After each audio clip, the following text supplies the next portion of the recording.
"Would you like to have lunch with us?" asked two 7-year-old homeless twins to the lonely man sitting alone in the restaurant, not knowing he was a millionaire with a terminal illness. The December rain drummed against the windows of Murphy's Diner as Richard Morrison sat alone at table 12, the same spot he'd claimed every evening for the past 3 months. At 67, with silver hair perfectly combed and wearing a coat that cost more than most people's monthly salary, Rick appeared to be just another well-dressed gentleman dining alone. But appearances, as he'd learned recently, could be devastatingly deceiving. The waitress had long stopped asking if he was expecting someone. He wasn't. Not anymore. Not since Helen passed 5 years ago, and certainly not since Dr. Patterson delivered the news that would forever divide his life into before and after. 6 months, maybe less. The pancreatic cancer had been growing silently, just like everything else meaningful in his life seemed to happen without his knowledge, without his consent, without his ability to throw money at the problem and make it disappear. "Excuse me, mister?" The small voice startled him from his brooding.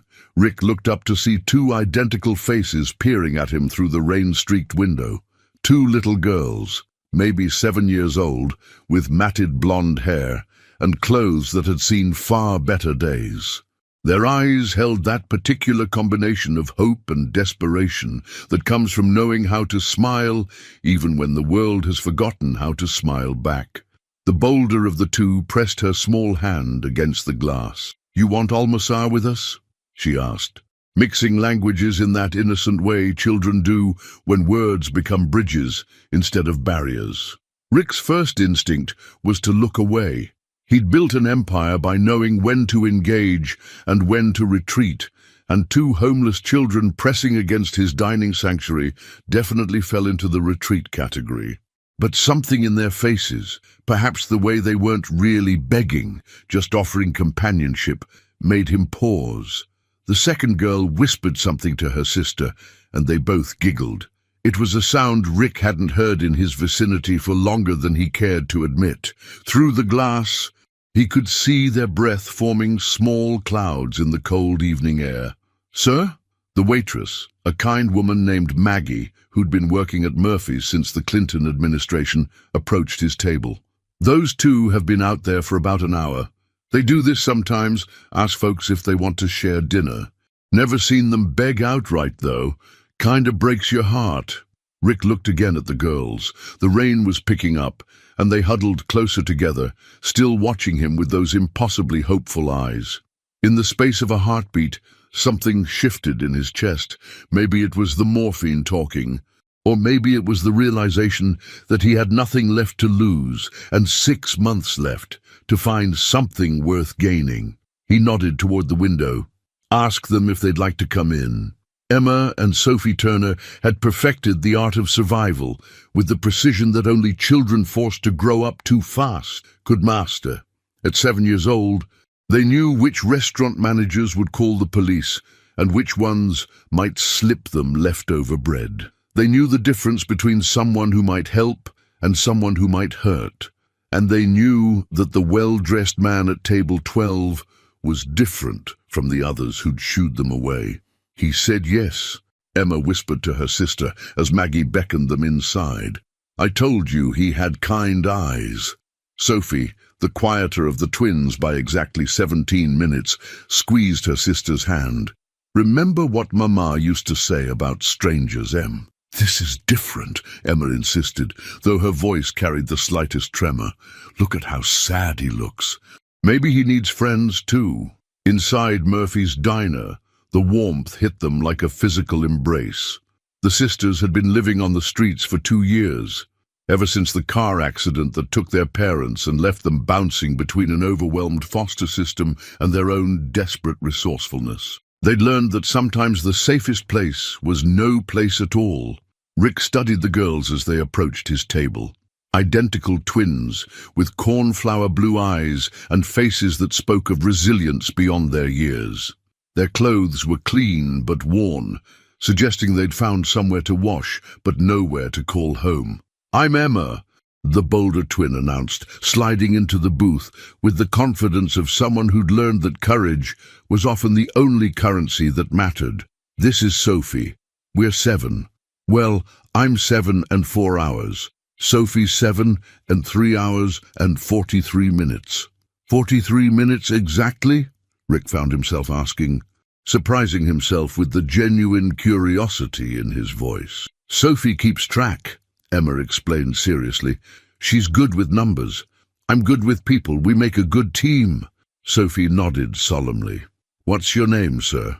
"Richard, but you can call me Rick." He paused, studying their faces. "Are you girls hungry?" The question hung in the air for a moment too long. Rick recognized the pause. It was the same hesitation he'd seen in boardrooms when people were trying to decide how much truth they could afford to reveal. "We had lunch," Sophie said carefully. "Yesterday." The simple honesty of it hit Rick harder than any of Dr. Patterson's medical explanations. Here he was, a man who could buy the entire restaurant without checking his bank balance, sitting across from 2 children who measured meals in days instead of hours. "Well," Rick said, his voice gentler than it had been in years, "I was about to order dessert, but everything here is too big for one person. Think you could help me out?" Emma's eyes lit up. "We're very good at helping with dessert." "I bet you are." Rick caught Maggie's eye and nodded toward the menu. "What do you say we start with some hot chocolate and work our way up to the apple pie?" As Maggie bustled away to place their order, Rick found himself really looking at the girls for the first time. They had the kind of beauty that tragedy couldn't quite diminish, all big eyes and quick smiles, with an alertness that spoke of intelligence and adaptability. "So," he said, leaning back in the booth, "tell me about yourselves."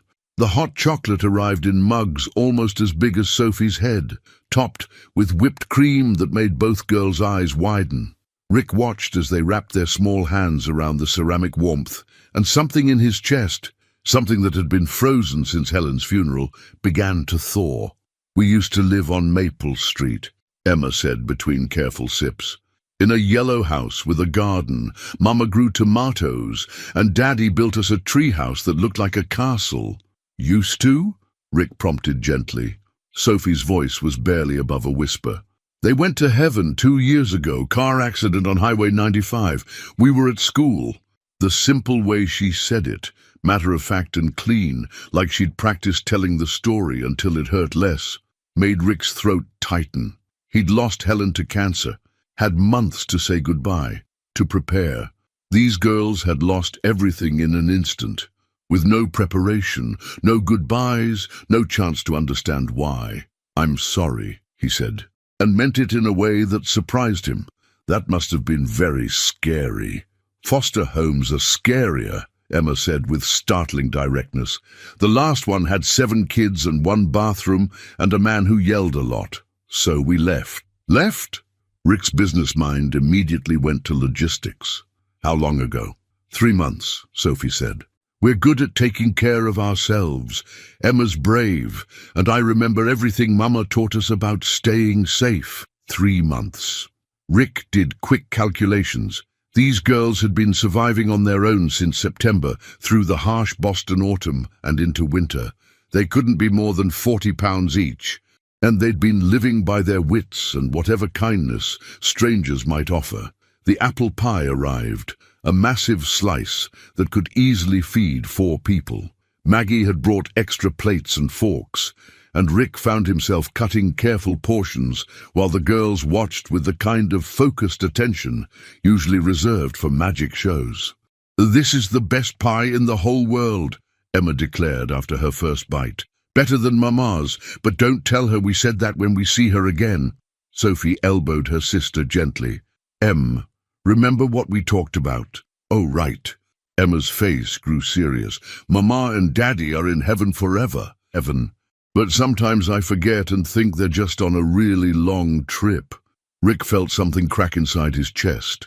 Here he was, facing his own mortality with anger and self-pity, while these 2 children faced orphanhood with grace and hope that defied logic.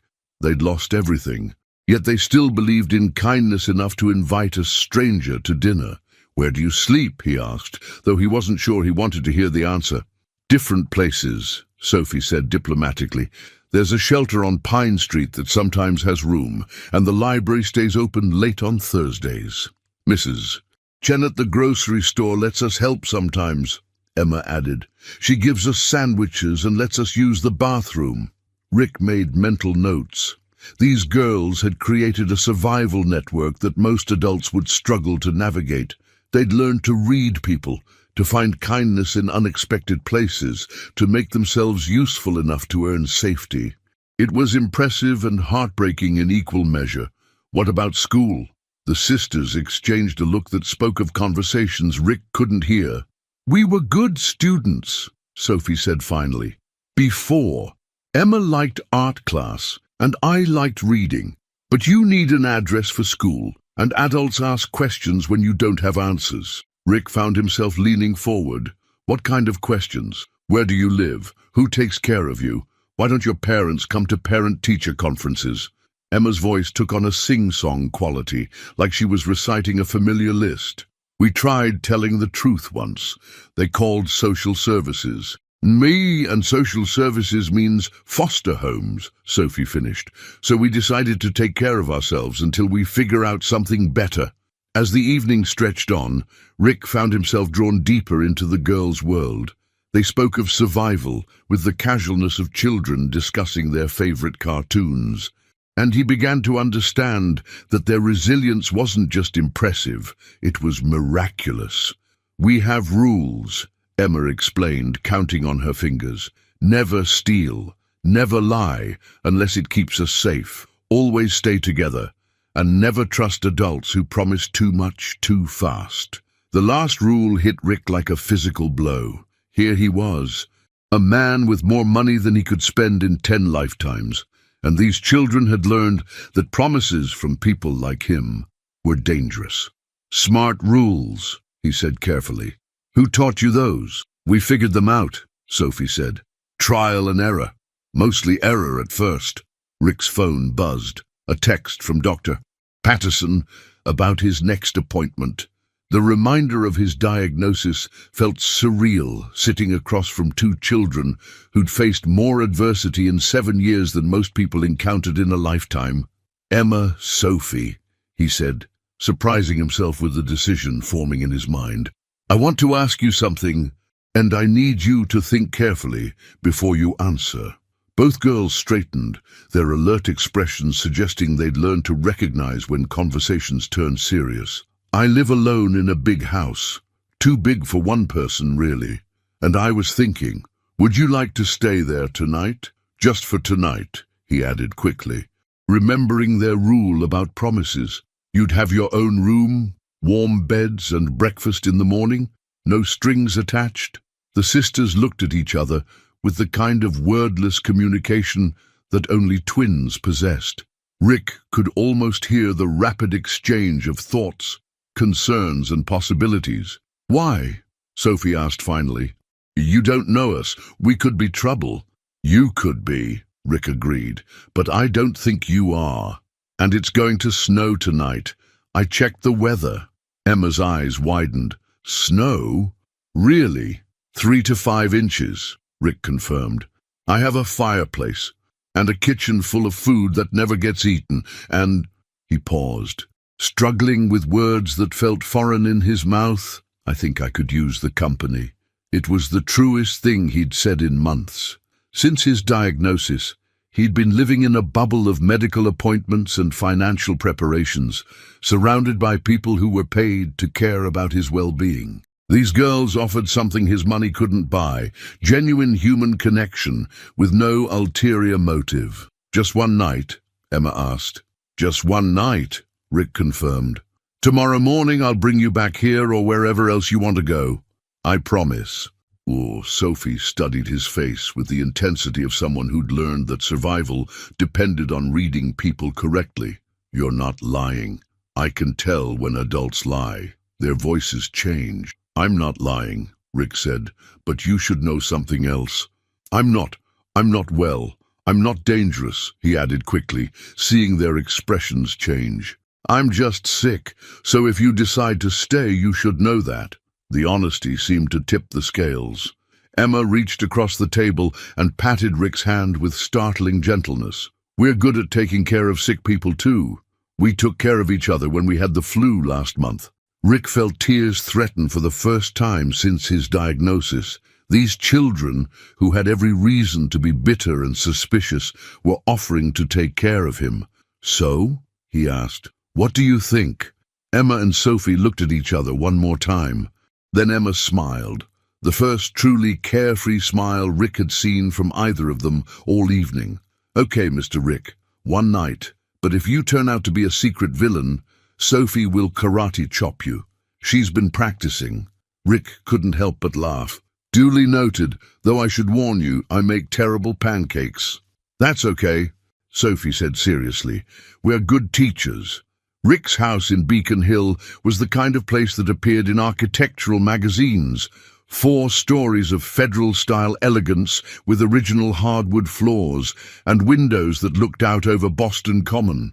As they pulled into the circular driveway, Rick watched the girls' faces press against the car windows. "It's like a castle," Emma breathed. "A real castle in the middle of the city." "It's very clean," Sophie observed with the practical eye of someone who'd learned to assess shelter quickly. "And big. How many people live here?" "Just me," Rick said, and the words felt heavier than usual. "It used to house a family of 8 back in the 1800s. Now it's just me rattling around like a marble in a shoebox."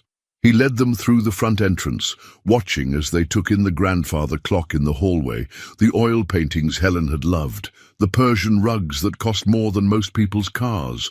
But instead of being overwhelmed, the girls seemed to approach each room with curiosity rather than intimidation.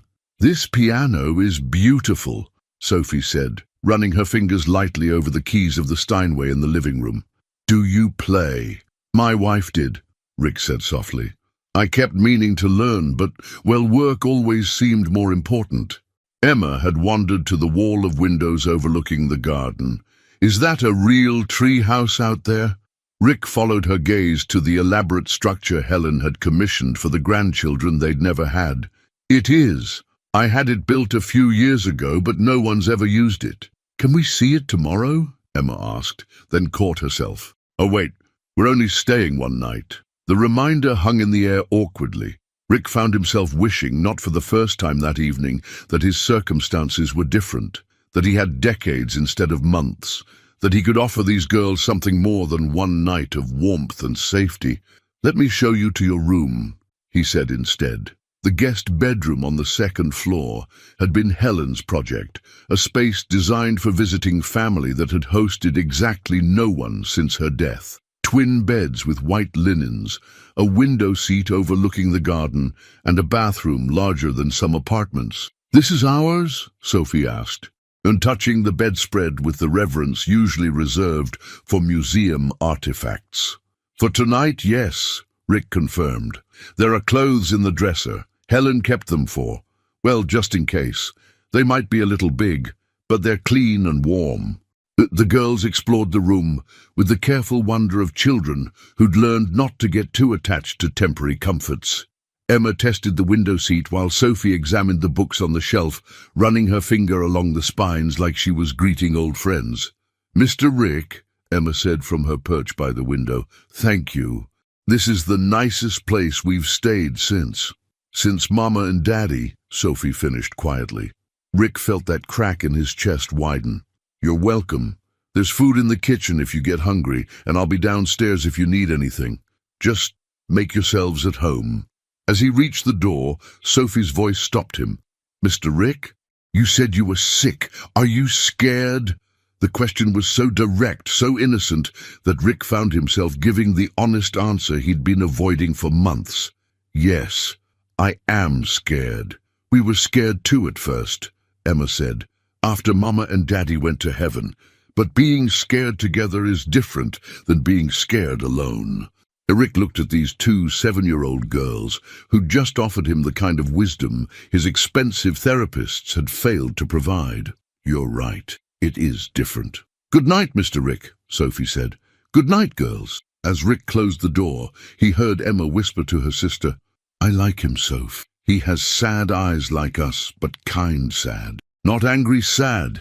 Standing in the hallway outside their room, Rick felt something he hadn't experienced since Dr. Patterson's diagnosis. Hope. Not for a cure, not for more time, but for something harder to define.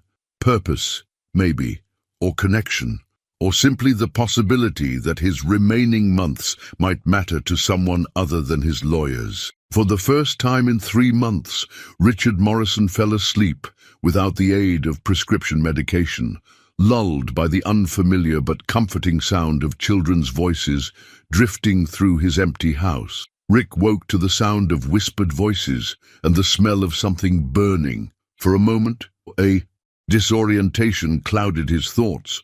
Had he overslept? Was Helen cooking breakfast? Then reality settled back into place. The diagnosis, the empty house, and 2 7-year-old girls who were apparently attempting to use his kitchen. He found them standing on chairs in front of the stove, Emma wielding a spatula like a sword, while Sophie consulted what appeared to be a recipe card written in crayon. It says, flip when bubbles form, Sophie was saying seriously. But these don't look like bubbles. They look like explosions.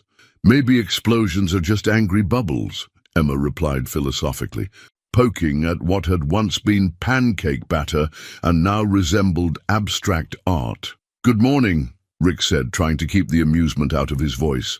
How's breakfast coming along? Both girls spun around, their faces displaying identical expressions of guilty determination. We wanted to make you breakfast, Emma said quickly. Since you were sad and sick, and Mama always said food helps when people are sad and sick. But your stove is different from the one we used to have. And the pancake mix might be expired, Sophie added helpfully. We couldn't read all the letters on the box. Rick surveyed the kitchen, which looked like a flower bomb had detonated. Somehow, in the space of what couldn't have been more than 30 minutes, the girls had managed to coat nearly every surface with some combination of flour, milk, and what appeared to be syrup. How about we work together? He suggested. I know this stove pretty well. The next hour passed in a blur of cooking lessons and laughter.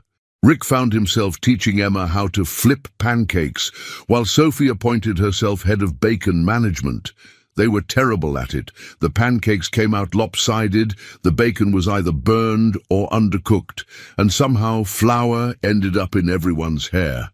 But it was the most fun Rick had had in his kitchen since Helen's last birthday. These are the best pancakes ever, Emma declared, drowning her misshapen breakfast in syrup. Even though they're kind of crunchy? Sophie asked practically. Especially because they're crunchy, Emma insisted. It's like eating pancakes and cereal at the same time. Rick found himself laughing, actually laughing, for the first time in months. These girls had somehow taken his pristine, quiet kitchen and turned it into chaos, and all he could think was how alive the house felt, with their voices echoing off the walls. Mr. Rick, Sophie said between bites, can we ask you something? Of course. Why do you live in such a big house all by yourself? Don't you get lonely? Nah, the question was delivered with the casual directness that only children could manage, cutting straight to the heart of things adults spent years learning to avoid. Yes, Rick said simply. I do get lonely. We get lonely too, Emma said. Even though we have each other, sometimes you can be lonely even when you're not alone. Rick studied their faces, wondering when 7-year-olds had become so wise. What do you do when you feel lonely? We tell each other stories, Sophie said, about Mama and Daddy and about the yellow house and about what we want to do when we grow up. What do you want to do when you grow up? Emma's eyes lit up. I want to help kids like us, kids who don't have mamas and daddies anymore. I want to make sure they don't have to be scared. And I want to be a teacher, Sophie added, because teachers help people learn new things, and learning makes you less afraid of the world. Rick felt something settle in his chest, a sense of recognition, of rightness that he couldn't quite name. These girls weren't just survivors, they were dreamers. They'd faced the worst life could offer and emerged not bitter or broken, but determined to make sure other children didn't have to face the same struggles. "Those are beautiful dreams," he said quietly. "What about you?" Emma asked. "What do you want to do when you grow up?" The innocent question hit Rick like a physical blow. What did he want to do with the time he had left? He'd spent 3 months focused on what he was losing, his health, his future, his plans. He'd never stopped to consider what he might still be able to give. Looking at Emma and Sophie, flour still dusting their hair and syrup sticky on their fingers, Rick felt an answer forming.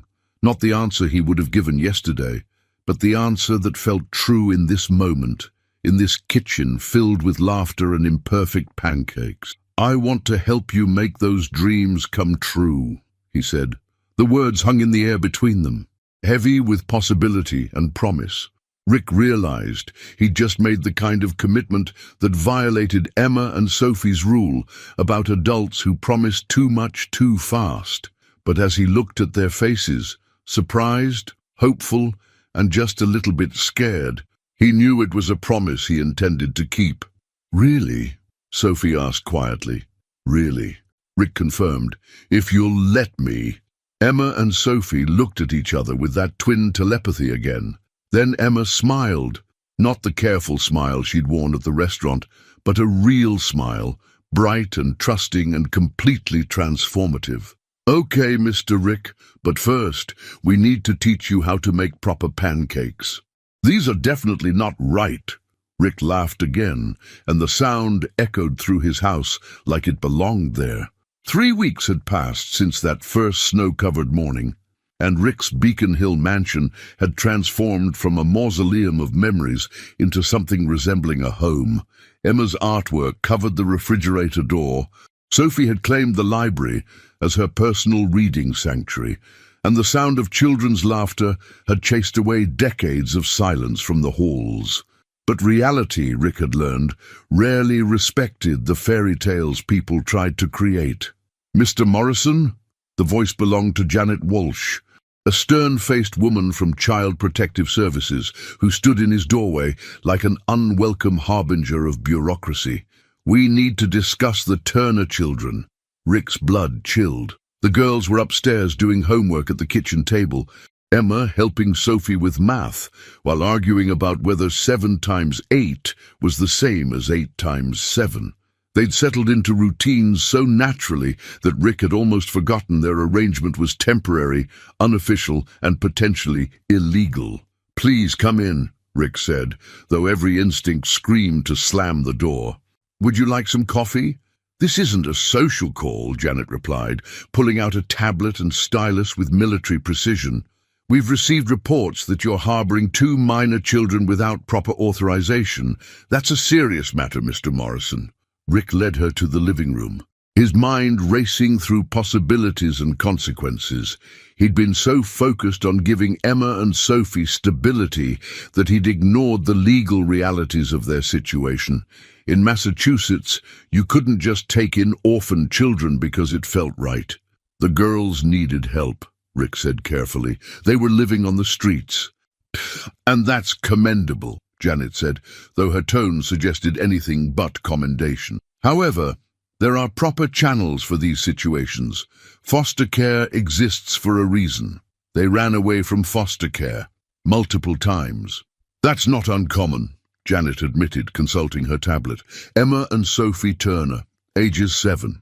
Parents deceased in automobile accident 26 months ago. They've been placed in 4 different homes over the past 2 years. 4 homes. Rick felt sick, imagining what those placements must have been like, to drive 2 7-year-olds to choose the streets over supposed safety. "Why?" he asked. "Why so many placements?" Janet's expression softened slightly. "They're challenging to place. Twins often are, because not many families can take 2 children simultaneously, and these particular girls have trust issues. They're intelligent, resourceful, and have a tendency to disappear when they feel unsafe." Footsteps on the stairs interrupted their conversation. Emma appeared in the doorway, Sophie close behind, both girls taking in the scene with the rapid assessment skills they'd developed for survival. "Who's the lady in the suit?" Emma asked Rick directly, though her eyes never left Janet. "This is Ms. Walsh," Rick said gently. "She works with Child Protective Services." The change in the girls was immediate and devastating. Sophie stepped behind Emma, who straightened to her full 3.5 feet with the bearing of someone preparing for battle. "We're not going back," Emma said flatly. "We told you people already. We're staying together and we're staying with Mr. Rick." "Emma," Janet said, switching to what Rick recognized as a professional dealing with children voice. "I know this is scary, but—" "You don't know anything," Sophie interrupted, finding her voice from behind her sister. "You don't know what those houses are really like. You don't know about Mr. Peterson who locked the pantry, so we couldn't eat between meals, or Mrs. Kumar who made us sleep in the basement, or the Johnson house where the older kids stole our clothes." Rick felt rage building in his chest, not at Janet, who was just doing her job, but at a system that had failed these children so completely. "I understand you've had bad experiences," Janet said, genuinely sympathetic now. "But Mr. Morrison isn't a licensed foster parent. He hasn't been through background checks, training, home inspections. He doesn't need training to be kind," Emma said fiercely. "He doesn't need a license to make us feel safe, and he doesn't need inspection to love us." The word love hung in the air like a revelation. Rick realized that somewhere in the past 3 weeks, without either side acknowledging it explicitly, that's exactly what had happened. He loved these two fierce, brilliant, broken, beautiful girls, and they loved him back. "I want to adopt them," Rick said suddenly, the words surprising even him. "Officially, legally, whatever it takes." Janet blinked. "Mr. Morrison, adoption is a lengthy process. There are requirements, evaluations, court proceedings." "Then let's start," Rick said firmly. "Today, right now. Tell me what I need to do." Emma and Sophie looked at each other with that twin telepathy, then back at Rick with expressions of hope so pure it made his chest ache. "Mr. Rick," Sophie said quietly, "do you really want to be our daddy?"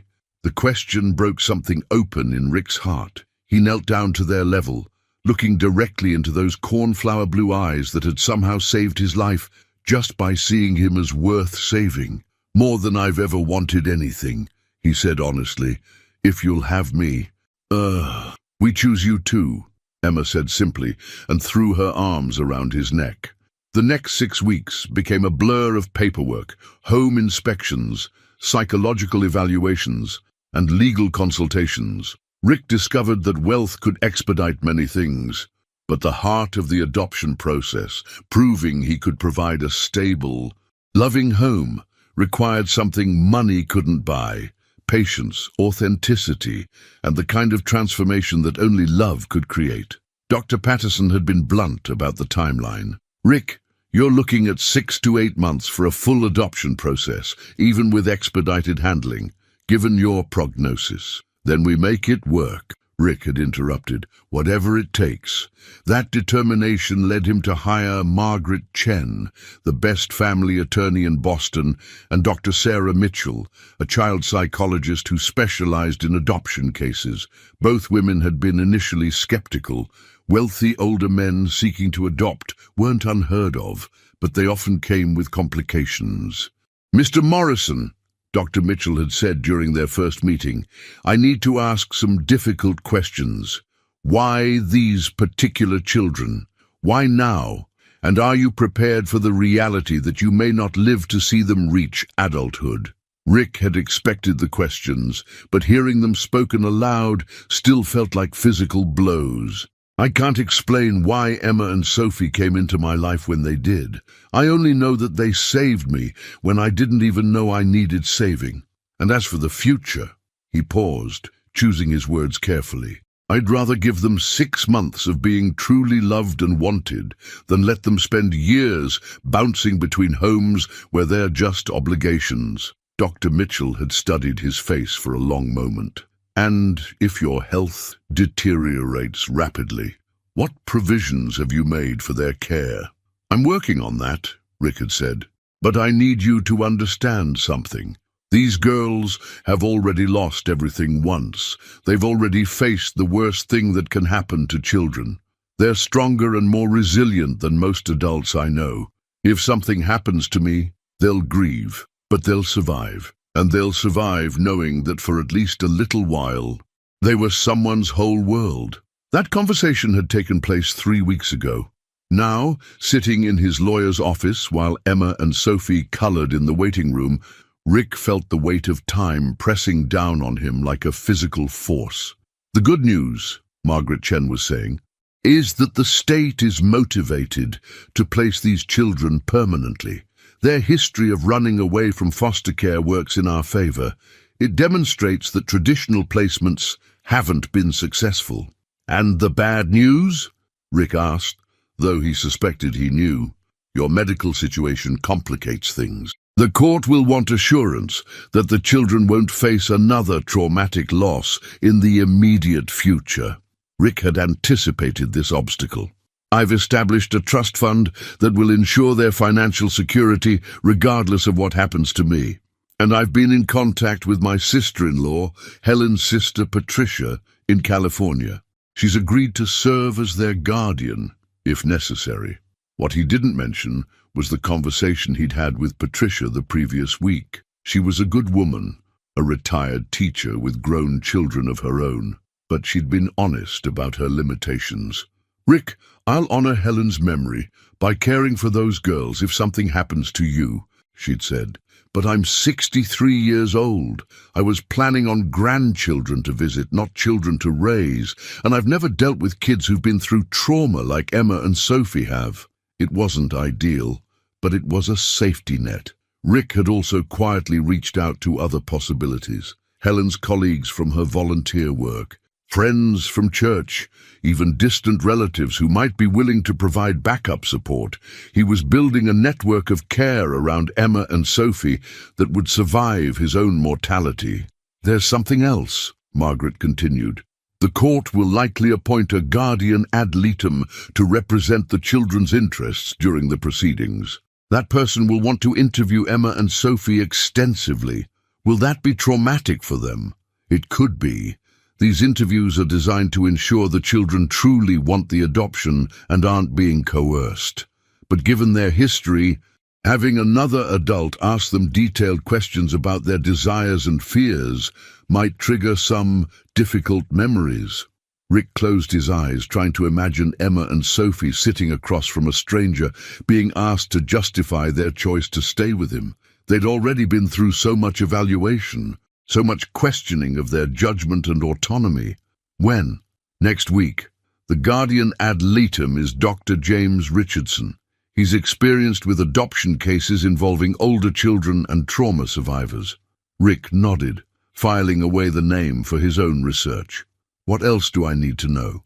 The judge assigned to your case is the Honorable Maria Santos. She's known for prioritizing children's welfare above all other considerations. If Emma and Sophie can convince her that this adoption is in their best interests, and if your character references check out, we have a strong chance of success. A strong chance. Rick wished he could feel more optimistic, but his latest round of tests had shown the cancer's continued progression.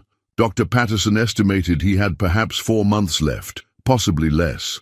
The adoption process needed to be completed in the next 6 weeks, or Emma and Sophie would face another loss, another disruption. Another reason to believe the world was fundamentally unsafe. Margaret, he said quietly, I need you to understand something. These children cannot go back into the foster system.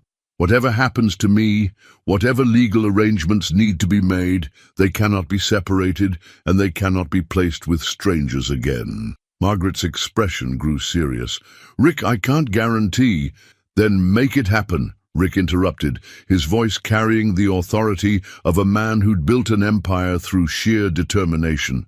Whatever it costs, whatever strings need to be pulled, whatever favors need to be called in, those girls have been through enough. Margaret nodded slowly.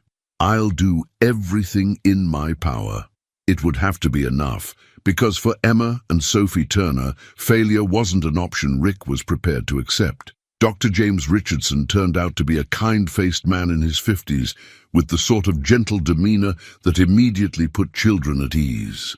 Rick watched through the living room window as the guardian ad litem spent an hour with Emma and Sophie in the garden, their conversation animated and punctuated by the girls' laughter. When they finally came inside, both girls seemed relaxed rather than stressed, which Rick took as a positive sign.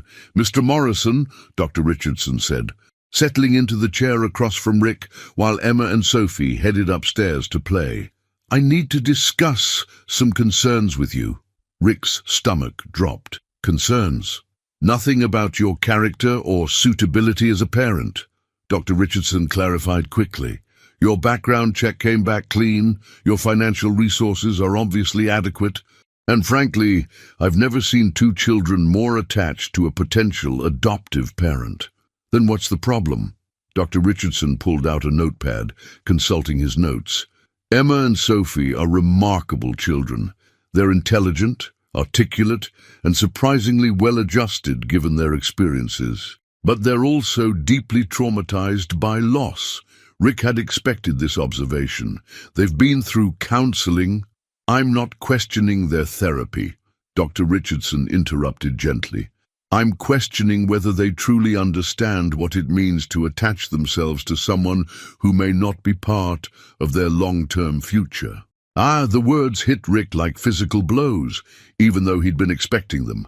"What exactly are you saying?" "I'm saying that Emma and Sophie have learned to survive by not getting too attached to temporary situations. But with you, they've done the opposite. They've invested completely. Sophie told me you're the first adult since her parents who's read her bedtime stories. Emma said you're teaching her to paint watercolors because her mother used to love watercolors." Rick felt his throat tighten. "Is that bad?" "It's beautiful," Dr. Richardson said honestly. "And it's also terrifying, because if these children lose you, they're not just losing another placement. They're losing someone they've chosen to love as a father." "They've already lost their parents," Rick said defensively. "They know that people die. They're stronger than you think." "They are strong," Dr. Richardson agreed, "but strength has limits. And these particular children have already reached those limits once. I'm not sure they could survive reaching them again." Rick stared out the window at the treehouse he'd built for grandchildren who never came, now used daily by two girls who'd claimed his heart completely. "So what are you recommending?" "I don't know," Dr. Richardson admitted. "That's why this case is so complicated. In normal circumstances, I'd recommend placing Emma and Sophie with younger parents who could provide long-term stability. But they don't want younger parents. They want you. And the bond you've formed with them is genuine and profound. They've been failed by the system repeatedly," Rick said quietly. "Foster homes that didn't protect them, social workers who didn't listen to them, adults who made promises they couldn't keep. I'm not going to be another adult who decides what's best for them without asking what they want. What if what they want isn't what's best for them?" It was the question Rick had been avoiding, the one that kept him awake at night. "What if it is?" he countered. "What if 6 months of being completely loved and wanted gives them something they can carry for the rest of their lives? What if knowing that someone chose them, fought for them, loved them unconditionally, becomes the foundation they build their futures on?" Dr. Richardson studied Rick's face carefully. "You've thought about this extensively." "It's all I think about," Rick admitted. "Every day I wake up knowing I'm running out of time, and every day I see those girls becoming more confident, more secure, more willing to trust the world. They're thriving, Dr. Richardson. For the first time in 2 years, they're thriving. And when you're gone?" Rick had prepared for this question, though the answer still felt inadequate. "I've made arrangements. Financial security, educational trust funds, a support network of people who care about them. And most importantly, I'm documenting everything, video messages, letters, Stories about their parents that I've helped them remember and preserve. When I'm gone, they'll know beyond any doubt that they were loved completely." Dr. Richardson made notes, his expression thoughtful. "The judge will want to interview you personally before making her decision." "When?" "Next Friday." Judge Santos likes to conduct these interviews in her chambers, less formal than a courtroom, more like a conversation. Rick nodded, though his chest felt tight. Next Friday was exactly 1 week away. According to his latest medical appointment, he was still stable enough to handle legal proceedings, but Dr. Patterson had been clear that his condition could deteriorate rapidly. "Dr. Richardson," Rick said as the man prepared to leave, "can I ask what you're going to recommend to the court?" The guardian ad litem paused at the door, his hand on the knob. "I'm going to recommend that Judge Santos interview Emma and Sophie one more time, without any adults present. And then I'm going to recommend that she make the decision that honors what those children have already survived, what they've already overcome, and what they've told me they need to feel safe in the world." It wasn't a yes, but it wasn't a no either. Rick would have to accept that it was the best he could hope for. As Dr. Richardson's car pulled away, Emma and Sophie appeared at his side. "Are you okay, Mr. Rick?" Sophie asked, slipping her hand into his. "You look worried." "Just thinking about grown-up stuff," Rick said, squeezing her hand gently. "Is it about us?" Emma asked directly. "About whether we get to stay?" Rick looked down at their upturned faces, those blue eyes that had somehow saved his life by seeing him as worth saving. "Yes," he said honestly, "it's about us." "We're going to be okay," Emma said with startling confidence. "All of us, together." Rick wished he had her certainty, but he held onto her words like a prayer. Judge Maria Santos had a reputation for being fair but uncompromising, which made Rick's hands shake as he sat in her chambers the following Friday morning. The room was smaller than he'd expected, lined with law books and family photos that spoke of a woman who understood the weight of the decisions she made about children's lives. "Mr. Morrison," Judge Santos began, reviewing the files spread across her desk. "This is an unusual case in several respects." Rick nodded, not trusting his voice. "You're 67 years old, recently diagnosed with terminal cancer, and seeking to adopt 2 7-year-old children you met less than 2 months ago." She looked up from the paperwork. "Help me understand why this is in the best interests of Emma and Sophie Turner." Rick had rehearsed this moment for days, but sitting across from the judge who would determine his family's future, all his prepared words disappeared. Instead, he found himself speaking from his heart. "Your Honor, I've spent my entire adult life building a business empire.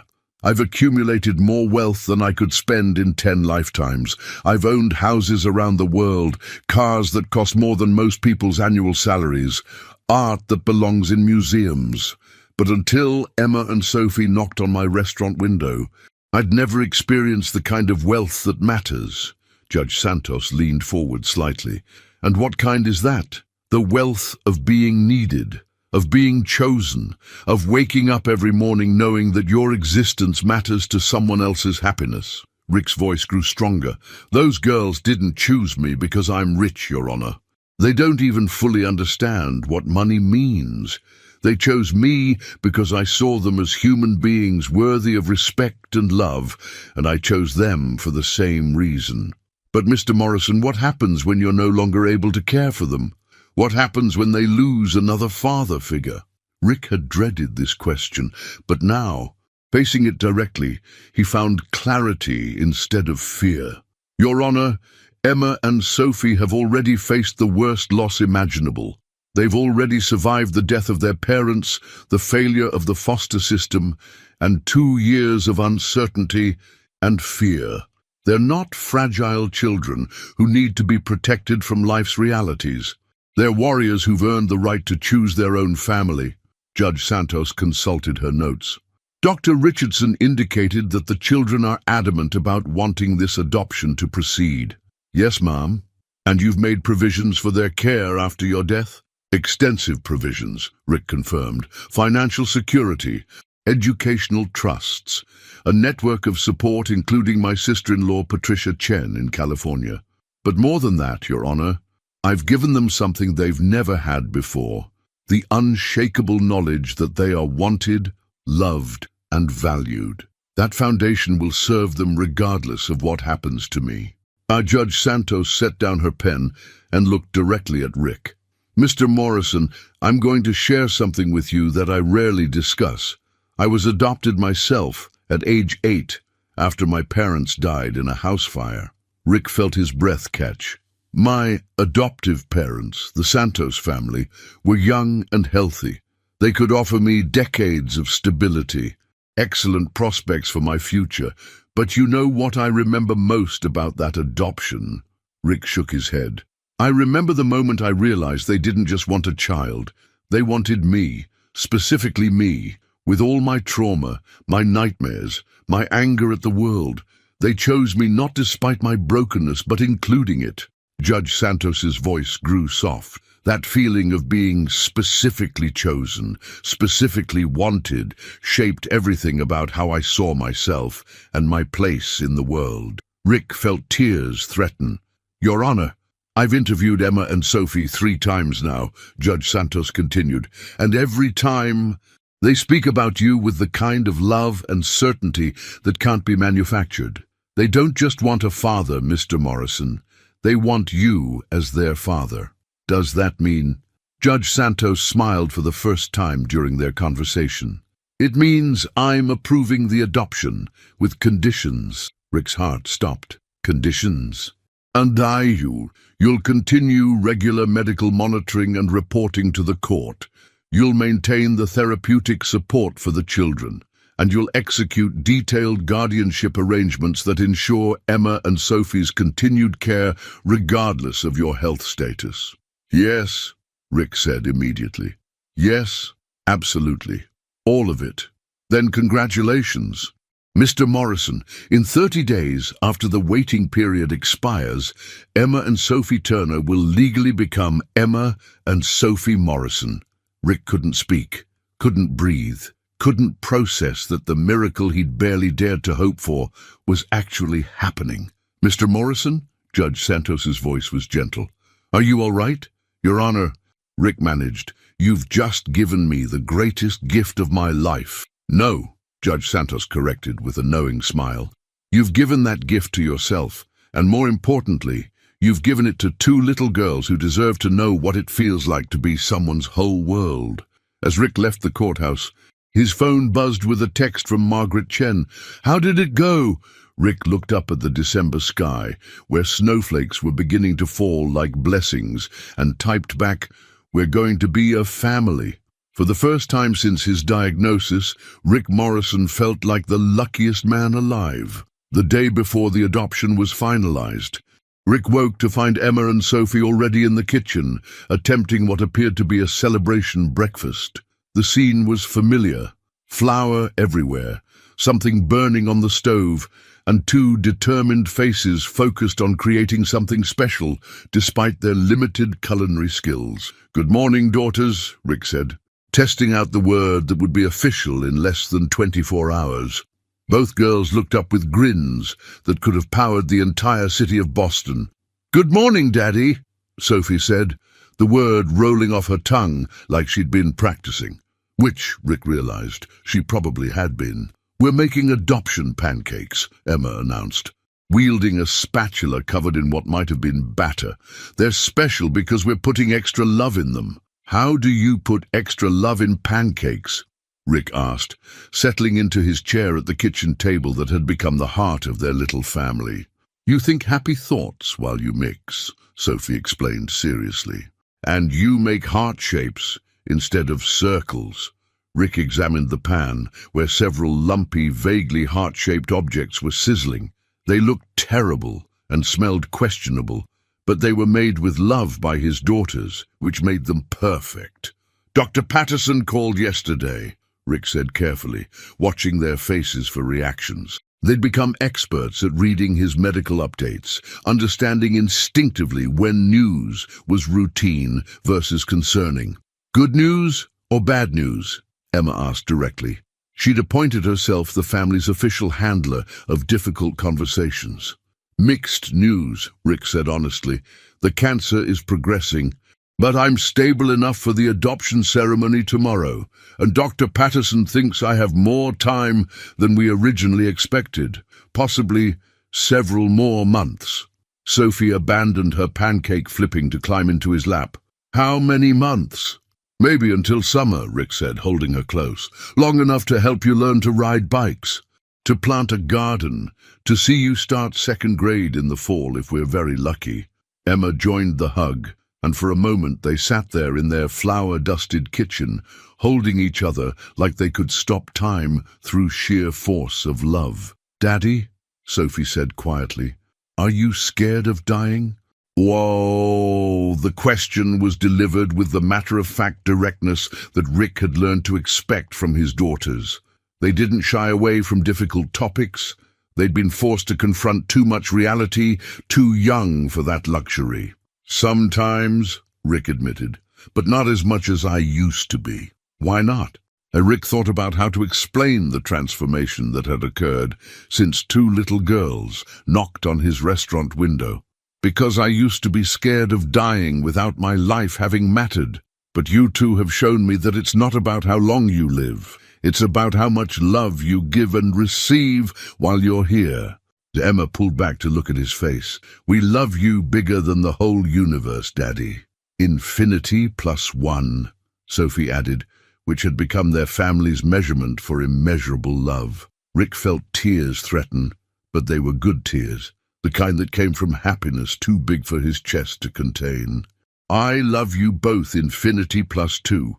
That's impossible," Emma protested with a giggle. "There's nothing bigger than infinity plus one." "There is, when you're talking about how much a daddy loves his daughters," Rick said solemnly. The pancakes burned while they argued about the mathematics of infinite love, filling the kitchen with smoke and setting off the fire alarm. They ended up eating cereal for breakfast instead, laughing as they opened windows to clear the air. Later that afternoon, while Emma and Sophie napped in the living room fort they'd constructed from couch cushions and blankets, Rick retreated to his study to complete the final pieces of their future. The stack of documents on his desk represented months of careful planning. Updated wills, detailed trust funds, educational provisions, and most importantly, letters. Dozens of letters to be opened on birthdays, graduations, first days of school, wedding days, and all the moments when his daughters might need guidance or simply want to hear his voice again.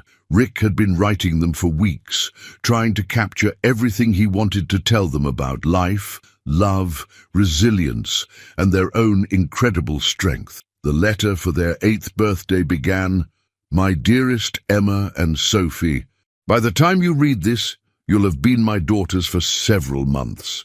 I hope you remember how it felt the day the adoption was finalized, how we all cried happy tears and ate an entire ice cream cake for dinner because we were too excited to eat real food." Oh, the letter for their high school graduation started, "You've probably forgotten some details about our time together, and that's okay, but I hope you remember this. You saved my life." Two 7-year-old girls saw a sad, lonely man and decided he was worth loving. That gift will echo through every day of my remaining time. Me. The letter for their wedding days read, "I wish I could walk you down the aisle, but I'll be there in spirit, bursting with pride at the incredible women you've become. You've already survived more than most people face in a lifetime, which means you have the strength to handle anything marriage might bring. Choose partners who see your worth the way I see it, as infinite and irreplaceable." A soft knock interrupted his writing. Emma stood in the doorway, hair mussed from sleep and clutching her favorite stuffed rabbit. "Daddy, are you writing sad letters again?" No. Rick looked down at the tear stains on the paper and realized he'd been crying without noticing. "Not sad letters, sweetheart. Love letters. For you and Sophie to read someday when you're older." Emma climbed into his lap, studying the papers with the serious expression she wore when processing complex emotions. Are they for when you're in heaven with our first mama and daddy? Yes, Rick said simply. That's good, Emma said, settling against his chest. Because even when you're in heaven, we'll still be your daughters, right? Forever and always, Rick confirmed. Being someone's daddy doesn't end just because you die. It just changes form. Emma nodded sagely, then brightened. Sophie and I have been talking, and we decided something important. What's that? When we grow up and help other kids like us, we're going to tell them about you, about how you showed us that families aren't just born, they're chosen, and how love doesn't have to last forever to be real. Now, Rick's chest felt like it might explode from the pressure of too much emotion. That sounds like a beautiful way to remember me. It's not remembering, Emma corrected seriously. It's continuing. Sophie's really smart, and she says love is like energy. It can't be destroyed, just passed from one person to another. As Rick held his daughter in his study, surrounded by legal documents and love letters, he realized that Emma was right. Tomorrow, they would officially become a family, and whatever time they had together, months, weeks, or even days, would create ripples that extended far beyond his own mortality. He was no longer a dying man trying to find meaning in his remaining time. He was a father, building a legacy of love that would outlive them all. The courthouse ceremony was small, but perfect. Judge Santos officiated, Margaret Chen served as witness, and Dr. Richardson attended with a smile that suggested he'd never been happier to be proven wrong about a case's complexity. Emma wore a yellow dress that Helen would have loved, bright and cheerful with a pattern of tiny flowers. Sophie had chosen blue, claiming it matched her eyes and made her feel brave. Rick wore his best suit, the one Helen had always said made him look distinguished, and carried 2 small velvet boxes in his pocket. Emma Morrison and Sophie Morrison, Judge Santos announced officially. It gives me great pleasure to declare this adoption final and binding. The girls launched themselves at Rick with such force that he nearly toppled over, all 3 of them crying and laughing simultaneously. In that moment, surrounded by the people who'd helped make this miracle possible, Rick felt complete in a way he'd never experienced before. Daddy, Sophie whispered in his ear, we're really, truly your daughters now. You were always my daughters, Rick whispered back. This just makes it official. The celebration continued at home, where Rick had arranged for a small party with ice cream cake, balloons, and the kind of chaos that only newly minted families could create. As evening fell and the excitement began to wind down, Rick gathered his daughters in the living room for one final surprise. I have adoption gifts for you, he said, retrieving the velvet boxes from his pocket. Emma and Sophie sat on either side of him on the couch, eyes wide with anticipation. Inside each box was a delicate gold necklace with a heart-shaped locket. These belong to your first mama, Rick said gently, helping Sophie with her clasp. I contacted your old social worker, and she helped me retrieve some of your parents' belongings from storage. I had these cleaned and repaired. Both girls' eyes filled with tears as they opened the lockets to reveal tiny photos of their birth parents, professional pictures from happier times, carefully preserved despite the years of upheaval.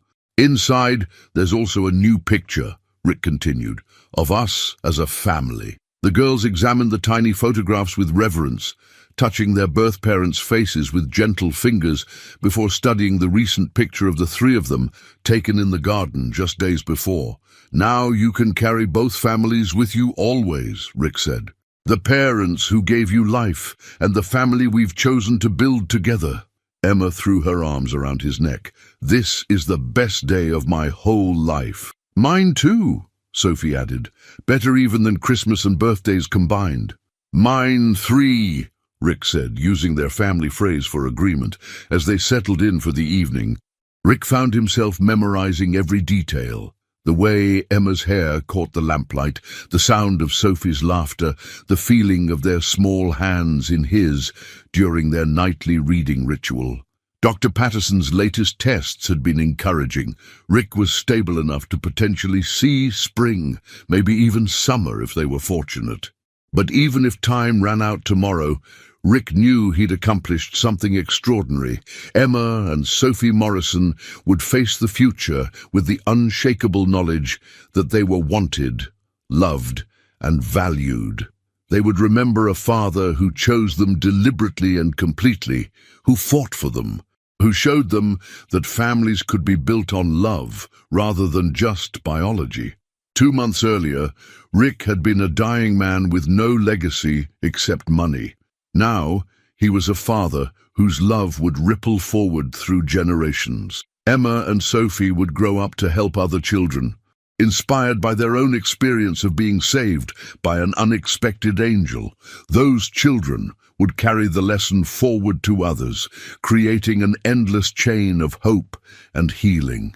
"Daddy," Emma said, as Rick tucked them into their beds for their first night as an official family, "will you tell us the story again?" "Which story, sweetheart?" "The story about how 2 little girls knocked on a restaurant window and found their forever daddy." Rick smiled, settling into the chair between their beds for what had become their favorite bedtime ritual. "Once upon a time," he began, "there was a sad, lonely man who thought his story was ending. But then 2 brave little girls taught him that sometimes the best stories don't begin until you think they're over." As Rick told the story of their meeting, their courtship, and their transformation into a family, Emma and Sophie drifted off to sleep with smiles on their faces. Outside their window, snow began to fall again, blanketing the city in the same pristine white that had covered the ground the morning after their first night together. Rick Morrison had spent 67 years learning how to live. It took 2 7-year-old girls to teach him how to love, and in the months or years he had remaining, he would show them every day that being chosen, being wanted, being loved completely was the greatest gift any human being could receive or give. Their story was far from over. In fact, it was just beginning.